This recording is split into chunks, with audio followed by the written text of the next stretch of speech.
রাজার ঘরে ছোট রানী এলো পদ্মাবতী। রাজার আরো 6টি রানীর ছিল না সন্তান, পদ্মাবতীর কোলালোতে মিলল সমাধান। বছর যেতে জন্ম নিল 7 ছেলে 1 মেয়ে, হয় খুশির আকাশ হঠাৎ কালো মেঘে গেল ছেয়ে।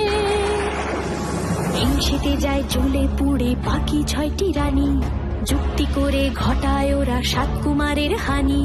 সুযোগ মতো 7 ছেলেকে মাটিতে দেয় পুঁতে, বাঁচে একা পারুল, ওরা পায় না তাকে ছুতে।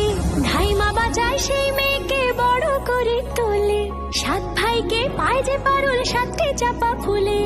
এত কিছুর পরেও রাজার বিপদ যে কাটে না, সূর্য নগরে সুখের সূর্য আর ওঠে না।